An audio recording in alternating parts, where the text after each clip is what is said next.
Friends, Apollo micro systems గురించి లేటెస్ట్గా ఒక న్యూస్ అయితే వచ్చింది ఫ్రెండ్స్. ఆ న్యూస్ మీకు వెరీ క్లియర్గా స్టెప్ బై స్టెప్ అయితే ఎక్స్ప్లెయిన్ చేయడానికి అయితే ప్రయత్నిస్తాను. సింపుల్గా చెప్పాలంటే ఈ న్యూస్ కంపెనీ ఫ్యూచర్ గ్రోత్కి పాజిటివ్ సిగ్నల్, కానీ మనం డీటెయిల్ అర్థం చేసుకోవడానికి అయితే మనం ప్రయత్నించాలి.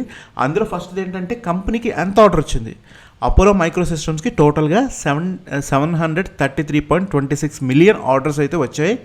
ఇండియన్ కరెన్సీలో చెప్పాలంటే ఆల్మోస్ట్ 73.3 crore ఆర్డర్ ఇన్ఫ్లో మాట.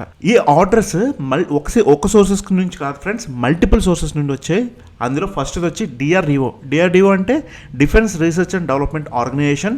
దీని దగ్గర నుంచి 150.03 మిలియన్ ఆర్డర్ అయితే వచ్చింది. అంటే మన ఇండియన్ కరెన్సీలోకి చేంజ్ చేసుకుంటే 15 crore. అండ్ సెకండ్ వచ్చి డిఫెన్స్ పిఎస్యు అంటే గవర్నమెంట్ డిఫెన్స్ కంపెనీ ఇది. దీని దగ్గర నుంచి 434.96 మిలియన్ అంటే ఆల్మోస్ట్ ఇండియన్ కరెన్సీలో 43.5 crore ఆర్డర్ మాట. అండ్ థర్డ్ వచ్చి గవర్నమెంట్ ఏజెన్సీస్ దగ్గర నుంచి 8.72 మిలియన్ అనమాట. అండ్ ఫోర్త్ వచ్చి ప్రైవేట్ కంపెనీస్. ఈ ప్రైవేట్ కంపెనీస్ దగ్గర నుంచి 139.55 మిలియన్ అంటే ఆల్మోస్ట్ 13.9 crore మాట. సింపుల్గా చెప్పాలంటే లార్జ్ పోర్షన్ అనేది డిఫెన్స్ పిఎస్యు దగ్గర నుంచి వచ్చింది, తర్వాత డిఆర్డిఓ ఆర్డర్స్ మాట. ఈ ఆర్డర్స్ ఎగ్జాక్ట్గా దేని గురించి సంబంధించినవి? కంపెనీ స్టేట్మెంట్ ప్రకారం ఈ ఆర్డర్స్ హై టెక్నాలజీ డిఫెన్స్ సిస్టమ్స్కి సంబంధించినవి ఫ్రెండ్స్. ఇంపార్టెంట్ సిస్టమ్స్ ఏంటి అంటే ఫస్ట్ వచ్చి homing systems for heavy weight submarine నుంచి ల్యాండ్ అయ్యే టార్పిడోస్ ఏదైతే ఉంటాయో వాటిని టార్గెట్ని యాక్యురేట్గా ట్రాక్ చేయడానికి ఈ సిస్టమ్స్ యూజ్ చేస్తారనమాట. సెకండ్ వచ్చి fire control systems. Missiles or defence వెపన్స్ని యాక్యురేట్గా ఎయిమ్ చేయడానికి ఈ సిస్టమ్స్ హెల్ప్ చేస్తాయన్నమాట. అండ్ థర్డ్ది launches for strategic missile programs అన్నమాట. మిజైల్స్ లాంచ్ ప్లాట్ఫామ్స్లో యూజ్ అయ్యే ఎలక్ట్రానిక్ సిస్టమ్స్ అన్నమాట. అండ్ ఫోర్త్ వచ్చి ఏవియానిక్ LRUS అంటే లైన్ రీప్లేసబుల్ యూనిట్స్ మాట. అంటే ఎయిర్ క్రాఫ్ట్స్లోని, మిజైల్స్లోని, అలాగే డిఫెన్స్ ప్లాట్ఫామ్స్లో యూజ్ అయ్యే మాడ్యులర్ ఎలక్ట్రానిక్స్ యూనిట్స్ మాట. అండ్ ఫిఫ్త్ వచ్చి cyber security systems for intelligence departments. Sensitive defence ఇన్ఫర్మేషన్ని ప్రొటెక్ట్ చేయడానికి సైబర్ సెక్యూరిటీ సిస్టమ్స్ అన్నమాట. సింపుల్గా చెప్పాలంటే ఈ orders missile technology, under water warfare and avionics అలాగే సైబర్ సెక్యూరిటీ లాంటి క్రిటికల్ డిఫెన్స్ ఏరియాకి సంబంధించిన ఫ్రెండ్స్. అయితే కంపెనీ బ్యాక్గ్రౌండ్ కూడా చూద్దాం ఫ్రెండ్స్. అసలు కంపెనీ బ్యాక్గ్రౌండ్ ఏంటి అంటే Apollo micro systems almost 40 years experience ఉన్న ఇండియన్ డిఫెన్స్ ఎలక్ట్రానిక్స్ కంపెనీ మాట. కంపెనీ వర్క్ చేసే డొమైన్స్ చూస్తే మనకి అందులో ఫస్ట్ వచ్చి ల్యాండ్ డిఫెన్స్ సిస్టమ్స్, సెకండ్ది ఎయిర్ డిఫెన్స్ ఎలక్ట్రానిక్స్, థర్డ్ వచ్చి naval and under water systems, and fourth వచ్చి స్పేస్ అండ్ మిజైల్ ఎలక్ట్రానిక్స్.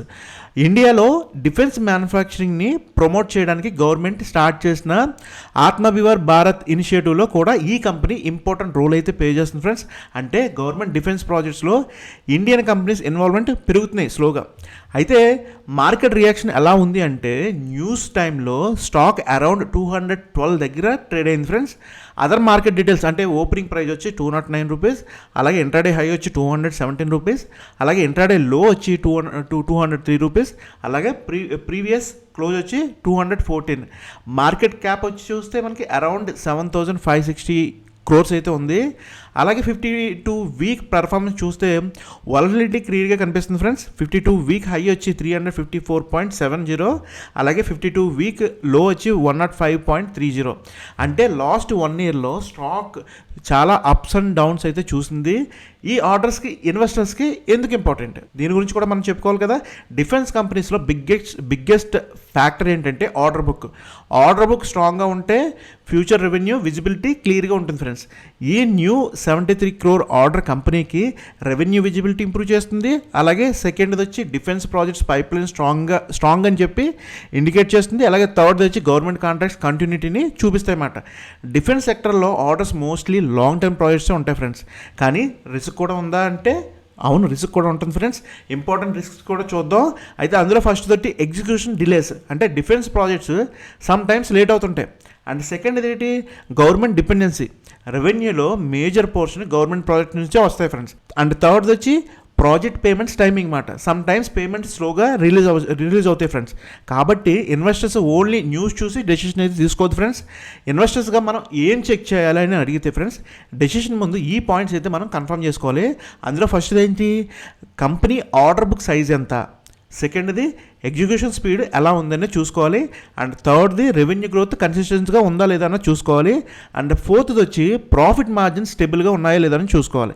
అలాగే ఫిఫ్త్ది వచ్చి ఫ్యూచర్ డిఫెన్స్ కాంట్రాక్ట్స్ పైప్ లైన్లో స్ట్రాంగ్గా ఉందా లేదా అన్నది కూడా చూసుకోవాలి. ఈ ఆన్సర్స్ పాజిటివ్గా ఉంటేనే కంపెనీ గ్రోత్ స్టోరీ స్ట్రాంగ్ అవుతుంది. అది గుర్తుపెట్టుకోవాలి ఫ్రెండ్స్. ఇందులో మనకి సింపుల్ టేక్అవేస్ అయితే ఏంటి ఫ్రెండ్స్, డిఫెన్స్ సెక్టర్ ఇండియాలో long term structure growth theme friends. అయితే గవర్నమెంట్ డిఫెన్స్ స్పెండింగ్ కూడా ఇంక్రీజ్ అవుతుంది, లోకల్ మ్యానుఫ్యాక్చరర్స్ని కూడా పుష్ చేస్తుంది ఫ్రెండ్స్. ఇండియా కంపెనీస్కి ఆపర్చునిటీస్ కూడా చాలా పెరుగుతున్నాయి ఫ్రెండ్స్.